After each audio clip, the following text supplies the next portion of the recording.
Josh XI. With Lyft for a little bit over 5 years, staff data scientist. How do I want to take my coffee? Okay. Latte is good. I like it. Creamy milk. I recently found those 6% fat milk that's super creamy, almost like half, but it tastes just so good. Well, hello, everyone. We are back for another MLOps community podcast. I'm your host, Demetrios, and today we talk about time series, machine learning models versus deep neural networks. And Josh has some strong opinions on them, but we would love to hear if you also are opinionated about one or the other. He just told me as soon as we stopped recording that he would love to get comments in case he's missing something. And he wants to know how and what folks are doing if they are doing it differently than him. Let's get into this conversation.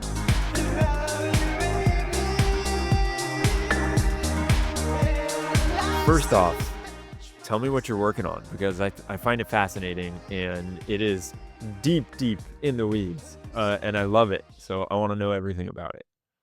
So I'm in this big Oracle marketplace, and that's basically the team manage the supply balance of the Lyft marketplace. So essentially, we're a platform team. So you have the demand side, the supply side, and you want to achieve the market balance between the two. So there's different levers you can do that, like pricing. Typically, if the demand is too high, you can Yep. increase the price to or suppress the demand, or you can offer driver incentives to sort of acquire more drivers. So both can happen in either real time or long term. So long term pricing is more like coupons. So you can send out coupons so you can attract more riders onto the platform. But all of these models or levers, they take lots of the signals that goes into them. So like the most basic one will be forecast the demand or forecast the supply. So my team is called market signal. So that basically provide all these key signals or features that goes into these models. So you need to know what's happening now, but you also need to know what's going to happen in future. So there's lots of forecasting for those levers. And I think I've heard something from folks who left Lyft about just the sheer amount of models that you're running at any given time. And maybe it's not that it's different models, it's just different models in different parts of the world or parts of the US, or and so it's very similar models, but kind of different, I guess. Same, but different. Yeah, so it's actually a huge amount of models. So basically, Lyft is very data driven. So all of these like levers, they're running in different regions, sort of at the same time. So my team, one set the problem we're facing is basically we call them real time forecasting. So basically, for every geohash, uh, for those who are not aware of geohash, like it's like a typically a standard like zone definition, kind of like zip code, but they have different levels. Like we're usually looking at geohash 6, which is like a 1 by 1 mile ish, like Oh, a wow. cell in a location. So every city you typically have like a couple thousand, sometimes to even like a 10,000 geohashes. And Wow. so basic for every geohash, we need to generate a forecast in real time for the next, say, 5 minutes up to an hour. So you No will probably way. have millions of data points to forecast at the same time. Wow. Yeah. Okay. So each geohash, which makes sense because you want something that is accurate down to the block. Yeah. So typically, if you're thinking about like pricing or like driver incentive, like essentially you're trying to reallocate drivers in a way or attract them to certain busy area. So it needs to have certain like granularity. So if you're just forecast the whole region, it doesn't really help the drivers to know like where they should go. So in order to have the actual action you can take to make some sort of impact, you have to sort of have that granularity. So for that reason, we typically start from geohash 6 level, but depends on use cases. Some of them we might aggregate them to a high level to sort of fits those needs because The bigger the area they are, the more density you have, and potentially the more accuracy you can achieve. And how often are you using features or data outside of the platform that is something like there's the Super Bowl going on, and there's probably going to be a lot of demand around the stadium when the game is about to start, or from 2 hours before the game and then 2 hours after the game? That's a really good question, actually. So we try our best to sort of getting external sources. Events is definitely one of them. So we do working with some data contractor to uh, get some input. So events, airport information like flight landing, departure, anything that we think that could be helpful. But in reality, there's lots of challenges just to ingest those data. So taking events as example, like we can easily typically we have the information about like the event start time, like which is the ticket time when people normally will go to the event, but the tricky part is the event end time. Like imagine you're sitting in the football game and it's like 2 minutes left on the clock, and that 2 minute can sometimes mean just 2 minutes, or sometimes that can mean half an hour if there's overtime, or any sort of uncertainty. Depends on like how close the current score is between the two teams, right? Totally. So For there's all lots the of uncertainty for that for part. all the international listeners, that is when American football, 2 minutes is not actually 2 minutes. For football around the rest of the globe, soccer, right? 2 Yeah. minutes, yeah, I guess you have a little bit of leeway at the end of the game, but not like in American football. But anyway, sorry, I didn't mean to cut you off. I just wanted Oh to yeah, that's mention that. totally fine. Yeah, soccer, but yeah, for soccer, sometimes might go into overtime, so that might be means another half an hour or longer. So yeah, so we've been having trouble trying to figure out what's the right like event end time. Um, that's definitely a big challenge. Other thing like we mentioned about weather data. So we also have been doing lots of sort of analysis on how weather impact the demand. Essentially, well, I think most people their first instinct is like bad weather, more demand, Uh-huh. which is maybe generally true. But when we are really looking at the data, like looking at creating all these like precipitation features, temperature features, or do all kind of combination on top of them, and trying to find correlation with our demand data, it's actually lower than what we expect. No way. Uh, one of the conjecture here is actually sometimes not really about what the temperature is or how much rain you will have. It's more about like people's expectation of what's going to happen and what really happened. So if the forecast says, okay, it's going to rain and it's pretty accurate, everybody is more likely mentally prepared, or they already have some way to sort of uh, prepare for the big rain, heavy rain. But if something caught them off guard, everyone's like, okay, let me call a taxi.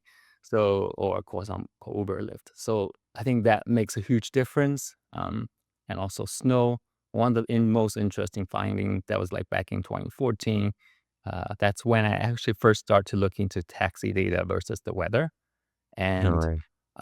like everyone's like, okay, snow is gonna make huge difference on taxi demand. So we were in the first half of the winter, we were looking at the data, we saw some correlation, but somehow second half of the amount of snow has really poor correlation with the taxi demand.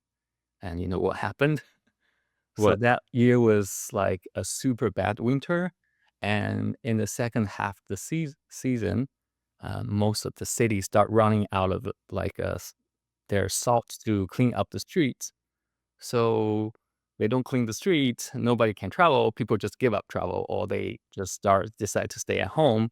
So there's really not much correlation between snow precipitation versus like how much demand you will have.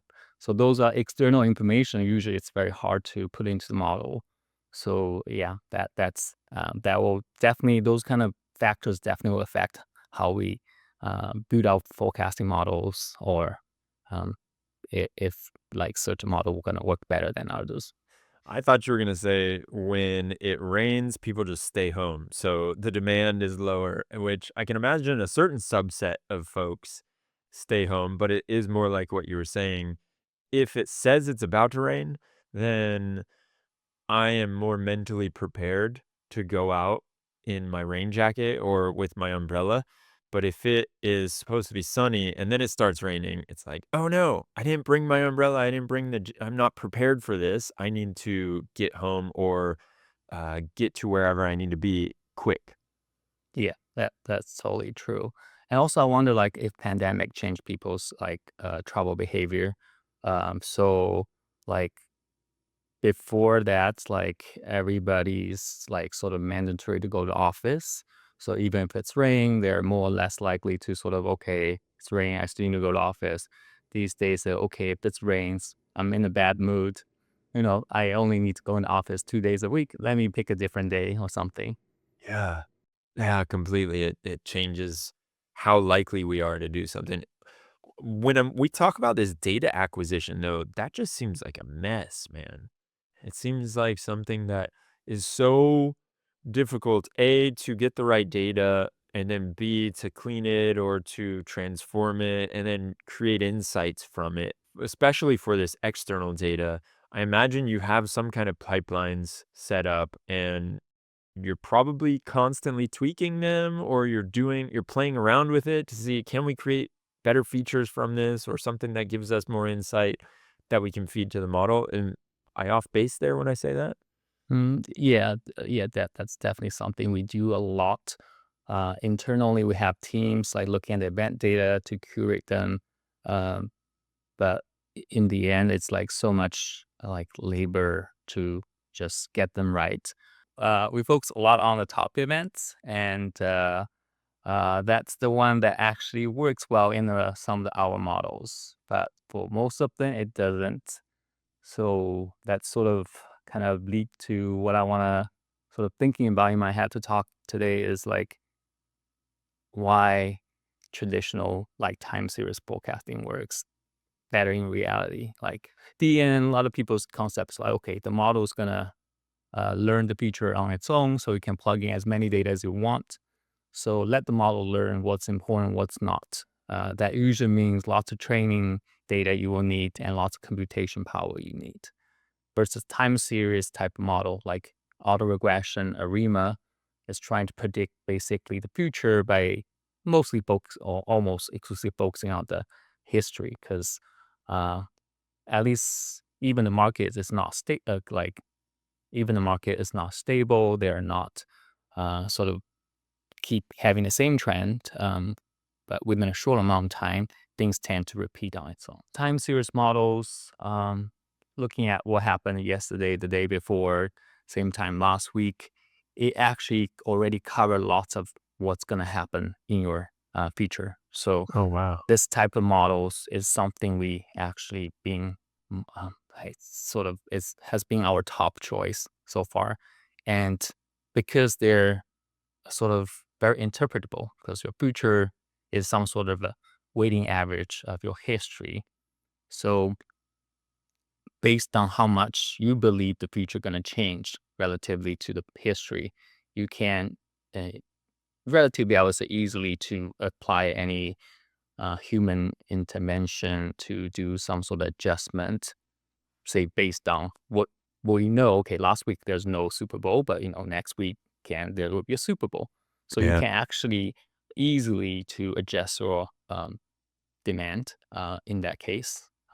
But with DN, I guess in the case of Super Bowl, you can do the same thing. If DN is never trained on Super Bowl, so you can make adjustment too. But there's also all other kinds of local events that's happening, and some of them might be much harder to make adjustments, and you're not sure if DN capture that or not when feeding those models. So you Yeah. have to versus auto regression, you sort of know for sure. It's like, okay, if I don't, because typically like auto regression does not, it's just history value. So it does not really explicitly put any events information there. So you can just assume there's no events like in my model. So you can easily add on certain things, or there's more advanced models, like uh, decomposition models. So you can decompose trends, seasonality, and so you sort of know, like, okay, which part I need to adjust. If I believe there's a local events happening, it's a spike. It's not in the seasonality. It's not in the trend. So you can take those two components, add on your spike. So that Yeah. make it a bit much easier to adjust your model and adjust your forecast and make it a little bit more accurate. And it almost seems like with those spikes, you can also leverage the history to say, okay, this looks like a spike that we had maybe 2 weeks ago or last week. So we'll trend in that direction. What Yeah. I'm really interested in, there's kind of two big questions that I have with DNNs, and then also I've heard a lot about time series foundational models. And so the first off, I guess the simple question is, have you played around with time series foundational models? Have you had any success with them? Because I've generally heard from people in the community that they are not very valuable and they haven't had success with them. So actually, I haven't. I played. Well, I actually played a little bit with Time GBT. I know my coworkers also have played a lot with some of them. So I actually learned my first-hand information from them, not myself. But Yeah. my learnings based on my conversation with them is, um, it's accurate when you're looking at some of our use cases because we have actually have forecasting for both real-time spatial temporal models like what I described earlier, that like super granular in that sense. And because every minute you're looking at forecast next 5 minutes, 10 minutes, up to an hour, and it's all these thousands of cells. So there's lots of variances, all kind of things going on. And you also need it to be fast because every minute you just keep refreshing your forecast. Versus there's another type of forecasting, which is more like offline, we or short term, near term. Every company or team might use different names, but they are looking more at, like, say, a regional, like the total host San Francisco, or break up into a few subregions and looking at like hourly, daily signal values for the upcoming week or two. So most the learning actually is it works well for those type of models works well for the later use cases. The first use cases um, haven't been that well so far. But yeah. I think this that's mostly talking about accuracy, but I think beyond accuracy, another really big issue is the real time like cadence.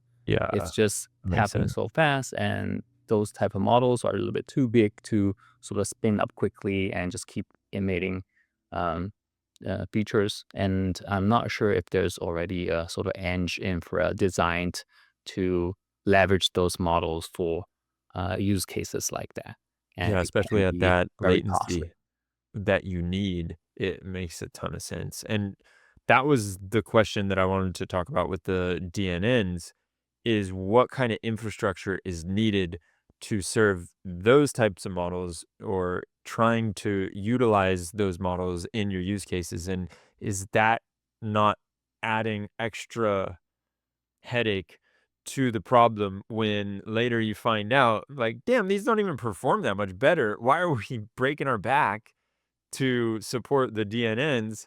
It's just because maybe some folks want to have it on their resume. Is it like what is it about? I know it's not that. You all probably wanted to like thoroughly test it, but at the end of the day, if it's much harder to support and they're not giving you that much of a lift, then I'm assuming that it's much harder to support.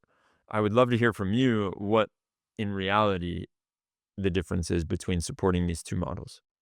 Let's compare two type of models, which actually is something we've been testing a lot on. And one is sort of auto regression, which I mentioned earlier, or futures weighting average of your history. And um, the other one, let's see, and there's this very famous paper from Microsoft Lab focusing on spatial temporal DNs. There's also other models like LTSM used for time series forecasting too. Um, although most LTSM papers focus on just one single time series. In our case, we're talking about many, like thousands of cells in the spatial, like in a city or something. So you also have to capture the spatial correlation there. So make the model a bit more complicated. So the Microsoft paper is one of the most well studied or used paper in lots of the application or research. Um, so from training, I think the two make a huge difference. First is autoregression. Do not use GPU, just CPU, a single CPU. If you want to do any backtesting, training, it's fast. And spatial DN, you use GPU. And so cost-wise, it can be at least 100 times difference. That's from our first-hand experience. Now, serving them, uh, so if you want to just like serve a like DN model, you do not necessarily need to use GPU because your model weight's already pre-calculated. So you can just spin up machine and just take the weights, reconstruct a model, and take your inputs. A little bit more computation, but I wouldn't say it costs that much extra. Because thinking about it, typically in our case, we do forecast like the cadence like every minute. So it's every minute you try and predict for the next, say, 30 minutes. So as long as you can finish your whole forecast in like 30 seconds, it should be good enough to go. So I think just a general machine, loading the model weights, reconstruct the model, take your input, do the calculation, 30 seconds is sufficient. Um, Time series models, much less weights. So of course much faster. So student definitely no issue. So there's not much sort of difference from cost perspective on the inference part. Uh-huh. Um, How about on the data side when you're training it? What kind of data you need for each of these? Because I feel like you need a lot of features for the auto regression, but maybe you don't need the features or you don't need it as clearly in the deep neural network. oh yeah, that's a good point. That's another differences on the training side is the training data. So for ARIMA, we can just take a couple weeks of data in our experience and uh, view the like features, which is future values versus historical values. If you're trying to use history for like saying time a week from 1 to 2, 3 weeks ago, then you also need a little bit longer history. For DNN, it's doable with small amount of data. Then the question is like the weights might not be as good in the beginning because you have more weights. You are more likely to like run into on the training situation. So ideally, you want to take much longer history. And auto regression, you can even start without actually a sort of any weight. So you can just assuming a moving average, it was like 20% on last 3 minutes and 20% same time of day from yesterday, 20% from the week before something, just making up your own prior of how the weighted average will be. What you can do is the actions online, back to the online difference, although there's no cost, there's actually a huge sort of advantage with auto regression or classical models is you can refit them. Those are linear models.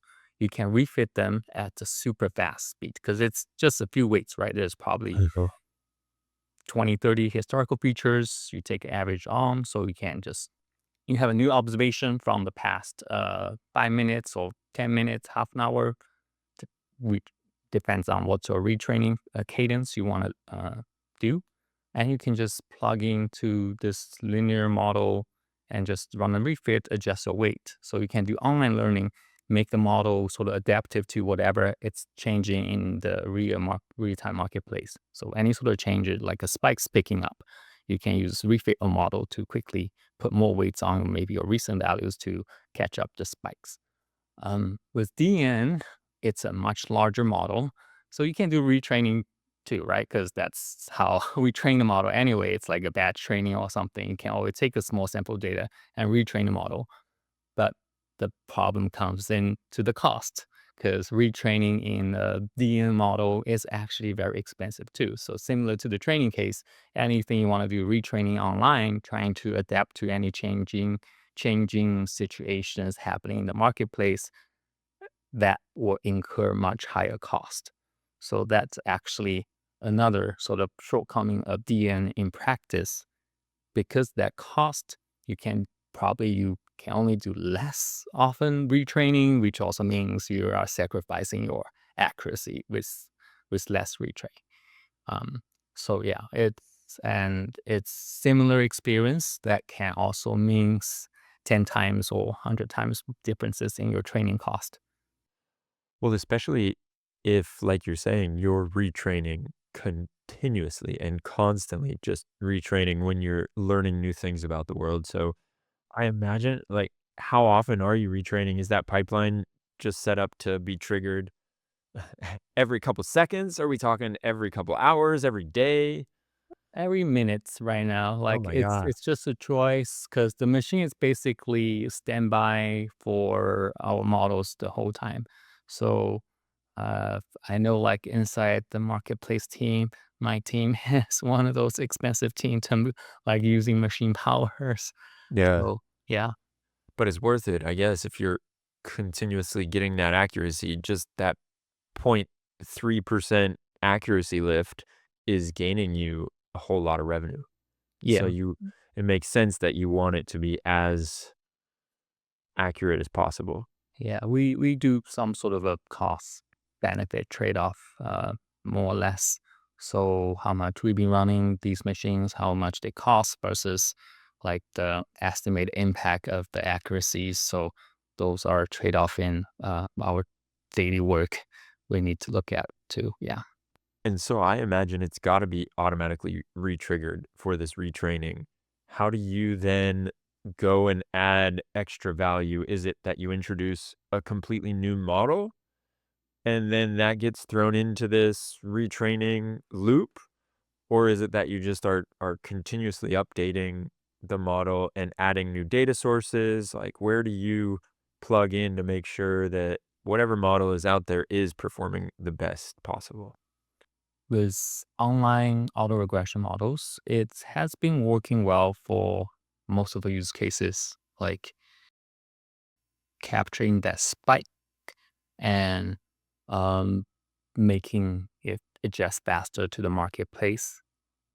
The challenges so far we have learned is actually probably mostly around events. Our models do capture that, like when events start to like increase demand, uh, we our model will capture that, but there's a little bit delay in our model here. So depends on how we set the learning rate in our model relatively to the historical data. It's basically you have a old weight, you have learning rate. Based on what you observe, it's battling, okay, should I put more weights on my recent spike or should I just trust more in my history? So it has been very hard to tuning those parameters because every region is different. So every region you typically have their own models, but we haven't really had a good approach to finding that perfect parameter tuning for each models. Ideally, you can just keep doing everything offline, keep testing, and running lots of machines and that take cost lots of money. So we have some sweet range. Typically, this like parameters works well, so we use them for all the models we are running. So on top of that, what we can do is you can always observe how your model performed in the last few minutes, right? Once we see the real data, what your forecasted, and what the error is. So for external adjustment, instead of using sort of okay, you can't instead of like having people looking at the data and making adjustments, or say there's a football here, so let me add more demand. Another approach actually just looking at the forecast errors and see how constant or that error has been, and you can add some sort of bias correction or some sort of adjustment setting up some sort of a heuristic rules to okay, if it's say last 10 minutes, it's constantly on the forecast, let's bump up the demand. So the adjustment can be like using ratio based on like how much it was like if the forecast has been constantly 90% ish of what the actual is, you can sort of divide by zero point 0.9. Or if the but if you're thinking about like actual human intervention, so far we haven't really tested that out because the type of problems we are facing is like spatially like huge, right? You have thousands of cells in the region. It's really hard to just looking at each one of them. So everything is sort of automated based on more like just accuracy versus another sort of direction we're looking into is actually more ensemble models. So um, autoregression is just one of the model. It's easy to explain, so that's what we pick. But there's other sort of linear in the linear model area. You can run refit quickly, or you can also like basically changing the model setup based on your assumption of how data is spatially distributed. You can basically apply more new models to sort of running them at the same time. As long they're relatively small, you don't it doesn't really cost that much, and you have different models running at the same time, and you have different performances, and then based on the recent performances, you put more weight on the one that give you better forecast. So that's another approach to sort of bring up the accuracy. So it's not like you're taking the average of the 5 models that you're running, it is that you're taking the model that is being the most accurate. Yeah, you can also weight them. So the the best one give 80% the weight on the forecast, and the second best give them 20%. So it's like a weighted average of like the two best models. That's another sort of approach we are taking. So far I would say my team have been focusing mostly on using those approach to uh, get better accuracy. Yeah, because just human intervention. So we only have a few data scientists on the team. It's hard to just like, okay, let's look at what's happening here today, what's happening there tomorrow. That's a little bit like beyond what we can do right now. Yeah. Yeah, and it does seem that the idea of the more quote unquote simple models versus the deep neural networks are easier to interpret. So, and actually, another way we can actually do, which is actually sort of what we're hoping to achieve this year, is to um, online models like very granular, but I also mentioned about like another type of forecasting, which is people running at the regional level forecasting, um, or sub-regional. Like instead of looking at the cells, they look at like maybe 10 sub-region in the city, and they're looking at hourly forecast for the next few days. And so from those models, you can get the trend, the seasonality, and they also typically those model also they have more people to look at the impact of the like event. So they will do like some sort of a menu adjustment based on a knowledge of okay around event time this is how much spike you will see. And so we are sort of thinking, taking that as an output and then feed into uh, actually the last layer of our real-time forecasting. And sort of once we forecast, right, we have, say, we are looking at a cell level. And for this event happening in the subregion, we can aggregate all the cells and see what's the total demand. We forecast it and see how far that is from the offline forecast. And then you can take that difference and do a multiplier or something. And that's how we can do adjustment. Yeah, I think it's more end challenge because we have to have the real-time system talking to the offline system. But the concept is pretty straightforward. Taking your outputs of the real-time forecasting, compare that to the offline forecasting with human intervention, and just check the differences between the two. And so is the idea there that you know what it should be because of the seasonality or the Mhm. you know what it should be because last year at this time it was this, or and you're looking at you're opening the aperture, Yeah. and by opening the aperture, it's going to give you another feature that you can feed into the model. Mhm. Yeah, because auto regression typically look at the loss, what happens last week, and sort of capturing the average sort of seasonality based on last week or 2 weeks of data.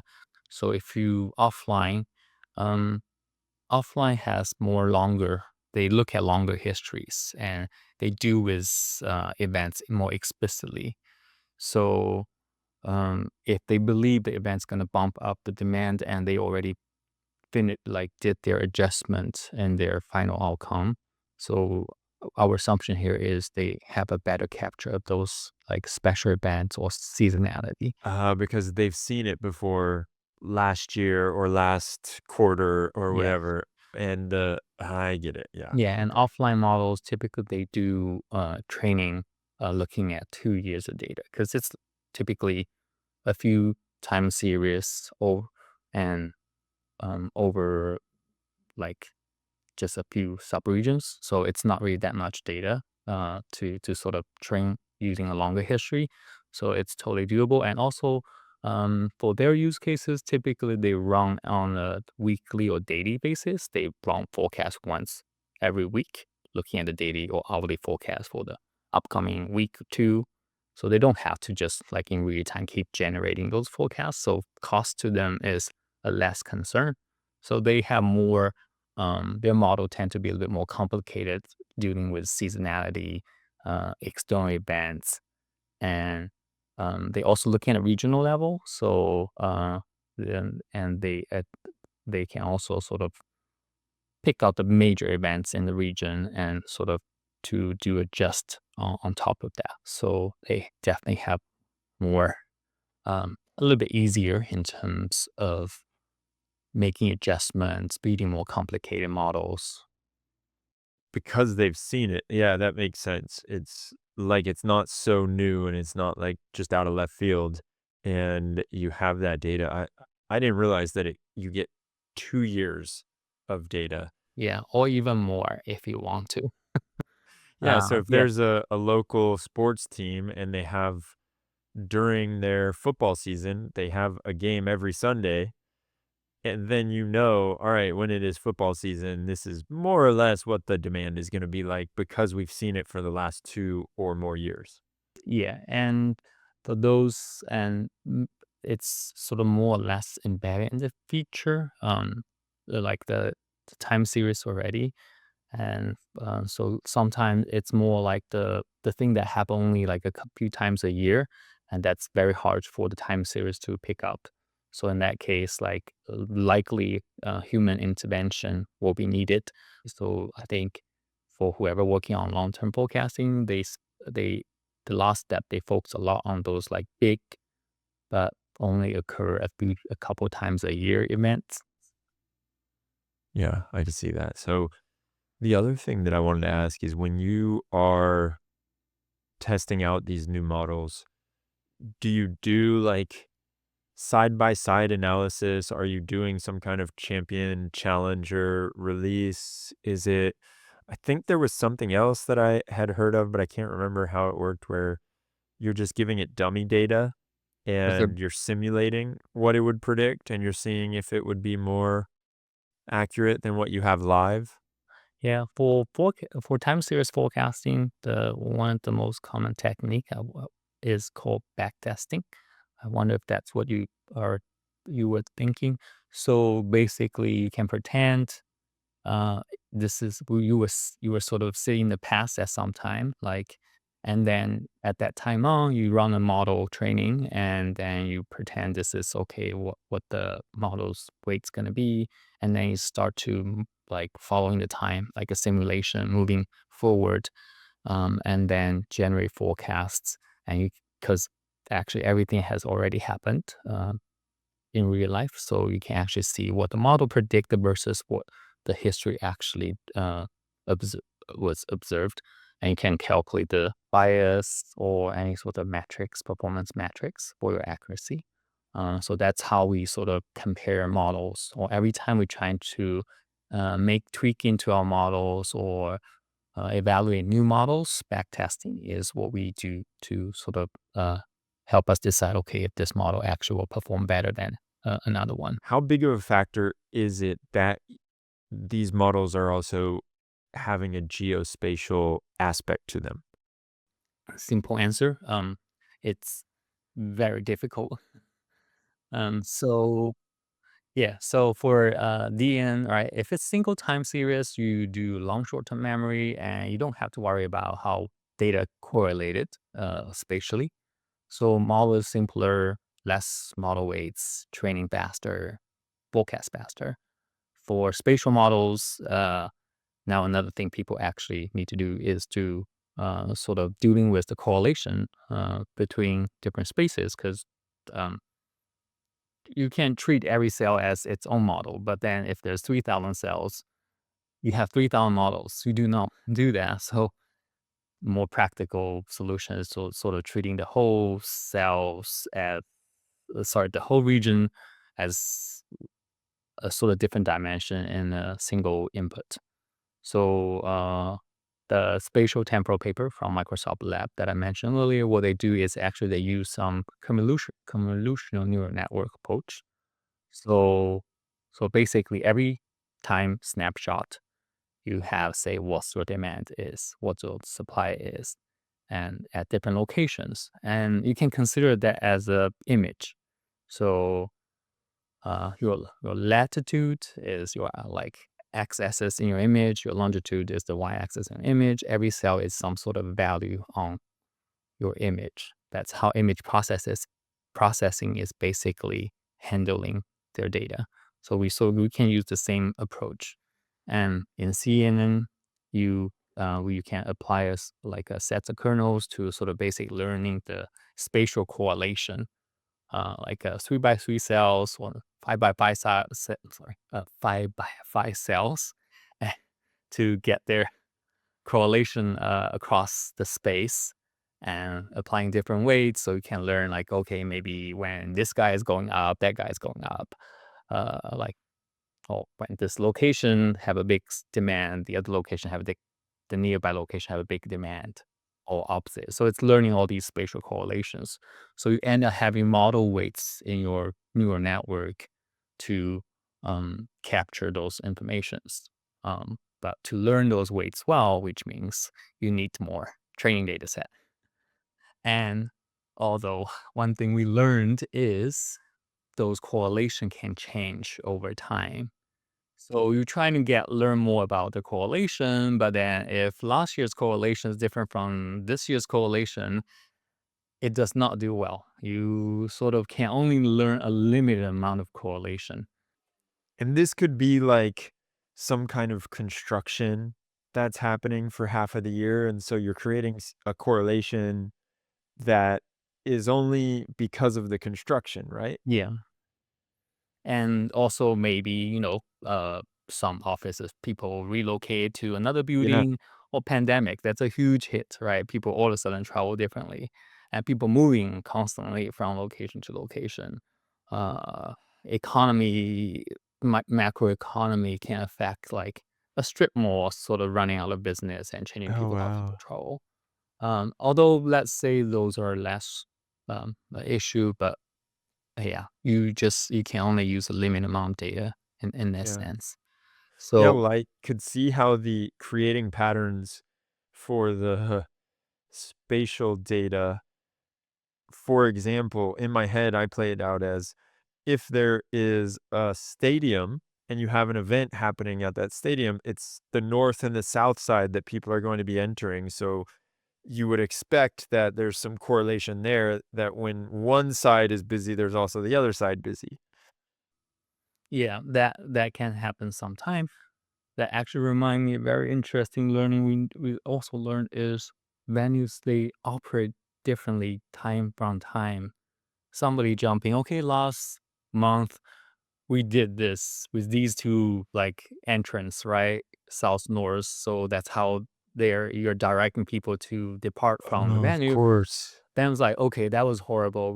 That was a mistake. Let's change, like, let's make east, south, plus Yeah. some other location. And 1 month, they're like, let's do a bus shuttle, like, so to move people from this location to another. Next month, shuttle service is not reliable. People are still complaining. So the venues, interestingly, keep changing too. That also happen a lot at airports. Like sometimes they use lot A for like Uber, Lyft pickup. Sometimes they use lot B, and Oh, that yeah. changing over time too. So that keep messing up our data, unless we know exactly how the venues or uh, the airports being operating. But sometimes it's hard because there's always an information delay.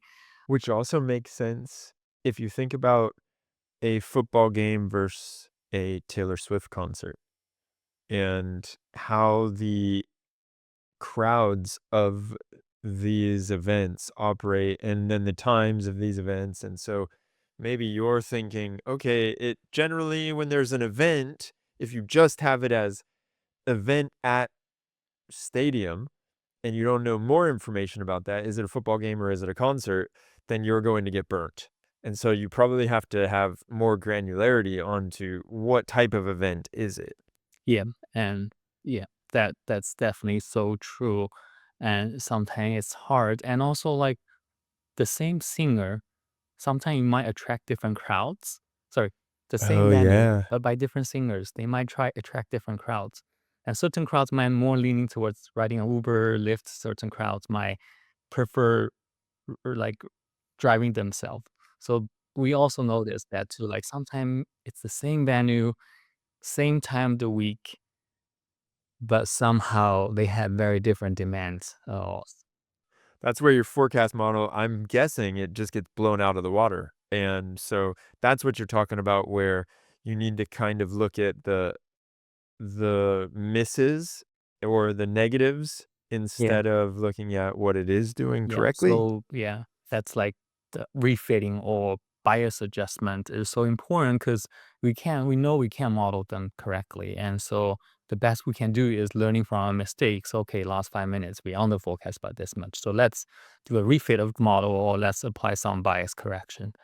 Because sometimes we look at the errors, like we don't even know why we see this big bias in our forecasts. It's it's just mind blowing. Yeah. So yeah, Yeah. there's like in reality, it's like so like simpler model, interesting, make it a little bit easier because you can apply adjustments easier and faster versus complicated model DNNs. It's theoretically very interesting, but if you're dealing with, especially when it comes to data related to human behavior, that tend to convolute with many other unknown factors. So it's very hard to really forecast them well.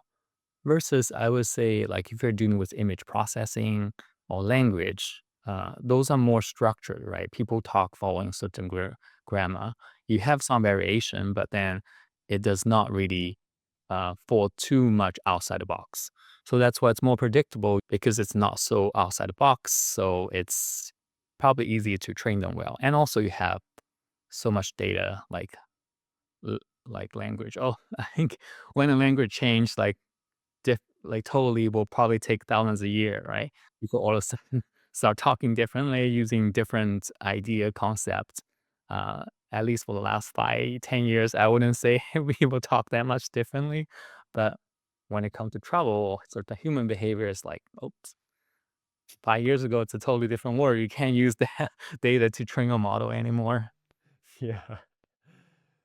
And you say that, but you obviously have not spoken to many Gen Z people, I guess. You don't That's know true. Yeah. no, but if you compare Shakespearean language to our language, yeah, that is a monumental shift, but that also took hundreds of years or 1,000 years. I can't remember how long ago that was. And so if you're looking at this, there was something that I wanted to ask you though about how often you're trying to root cause these anomalies that will come through.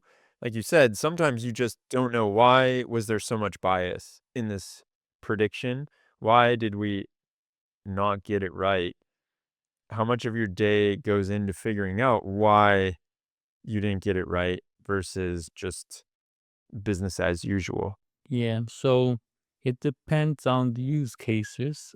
So I think my team, since we are looking at cell level, like millions of data points, we don't really have that much capacity to really look into that level. So what we typically do is we have certain metrics at more like regional level, like you aggregate all cells together, look at the forecasts versus actual.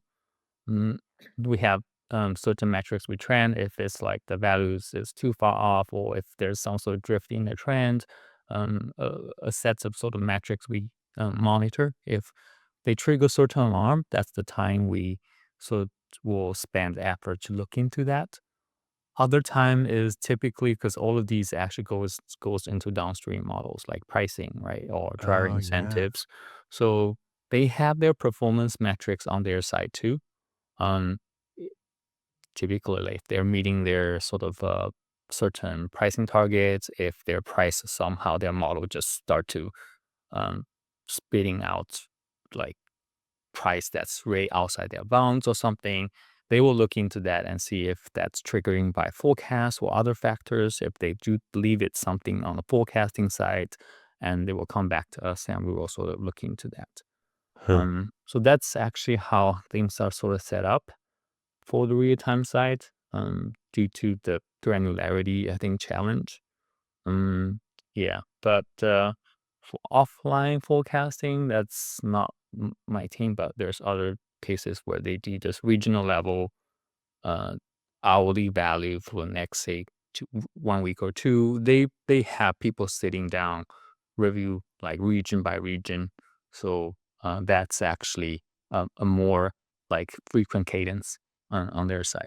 Yeah, and but then they typically are very sensitive to the differences because that's actually the team. Their downstream typically sort of decides the company to say, okay, how much money they want to spend next week. Because if there's a big gap in incentives, or sorry, if there's a big gap between supply and demand, they need to decide, okay, how much money they need to spend to acquire drivers or acquire riders, and those are like a big chunk of money.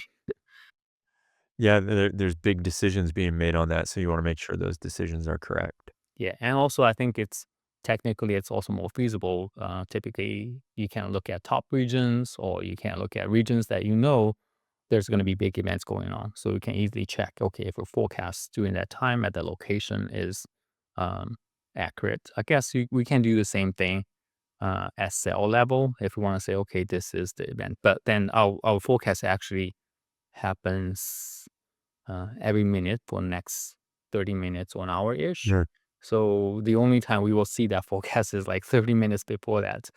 And so I don't know if that's feasible if the event happens at midnight. Yeah. I don't know if we're gonna wait to like midnight and quickly evaluate the performance. So everything is automated. We are more looking at, okay, as the forecast happening, we observe the actual, if the difference is bad or not. If it's bad, then let's do adjustments in the model, like ASAP. So that's a sort of very different concept.